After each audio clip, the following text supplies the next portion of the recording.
there, good afternoon. Here's a part 3 video.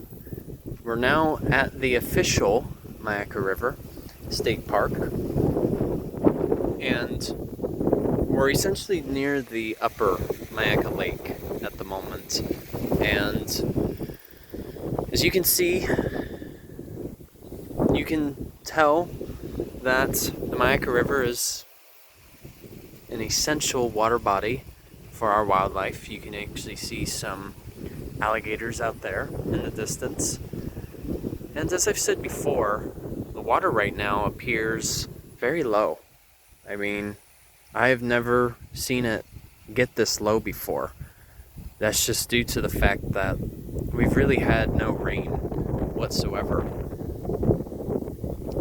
But noticeably, as I was walking through, there were a couple of different native plants that I haven't really had a chance to do a video on.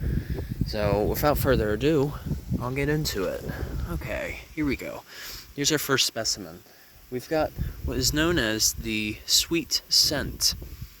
Goes by a couple of different names. Another one is marsh fleabane. And part of the reason why it's called Sweetscent is when you get the leaves and you rub it against your fingers, it has a very sweet smell. Quite honestly though, it reminds me a bit more of smelling oregano, the herb. And fortunately they are native, and they are very widespread too, especially along the freshwater banks, as a matter of fact. And given that they're also salt tolerant too, so you can't even see them near estuaries, as a matter of fact. Okay, hold on just a second. Yeah, okay, back at it. So they are, of course, well known for their, their pinkish, purplish, white inflorescence.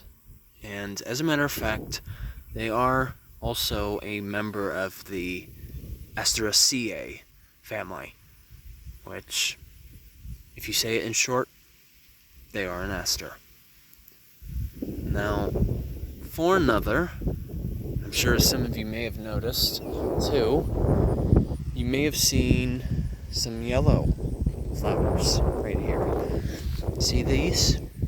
We've gotten something known as the Leavenworth's Tickseed, and this particular flower is listed under the Coreopsis genus, and Florida is known to be home to 12 different species of Coreopsis. The thing is, though, they all look so similar to one another, so it's quite tricky to differentiate. Now, in particular, if you look at the flower head itself and you investigate the anthers which carry the pollen, they are usually yellow and orange, so that helps a bit to differentiate between the separate Tickseed species. And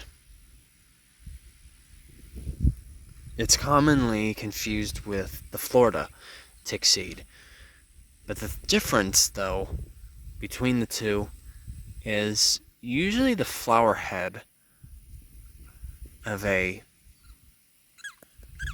Leavenworth, it's usually an inch, whereas a Florida Tickseed, on the other hand, is about 2 inches.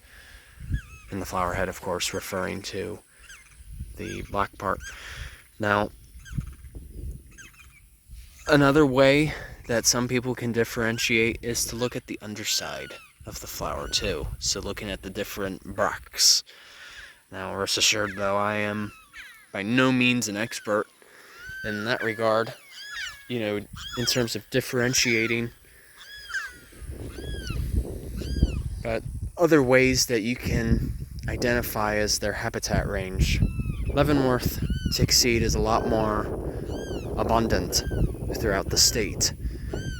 You usually see them in pine flatwoods or even open savannas, such as out here. The thing is, normally, these yellow flowers that I was just pointing out, you would normally see them throughout the savanna. But right now, it's been so dry as to where you're only seeing them in little isolated patches. And that's about it. But for another, the Tickseed in general, between the different species, they're designated as the state wildflower of Florida, too. So, you could say in a sense they are under a protection. And, to boot, they are in the Aster family as well. So even though, we've got the Sweetscent, we've got the Tickseed, even though they look nothing alike, they are still a member of the same family. So that just really goes to show how complex plants really can be, as a matter of fact.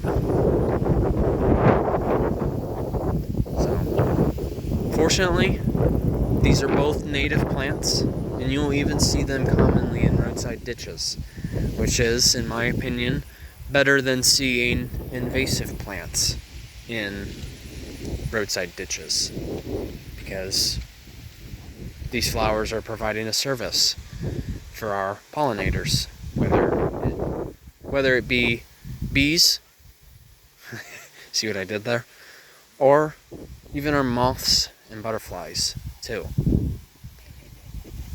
And for another, these plants have very deep established roots in the soil. So you could basically say that these plants really require little to no maintenance whatsoever. They have a way of maintaining themselves because of their deep roots. It's usually a common characteristic in either a savanna or even a prairie or even a riverside bank. And in addition to that, they're allowing soil stability. So this is exactly how nature is supposed to be. And this is also a great example of a habitat restoration area, too, for another. So alright, you guys, take care. Enjoy your Sunday. Journey on a Journey is once again onwards. Take care, folks. See ya.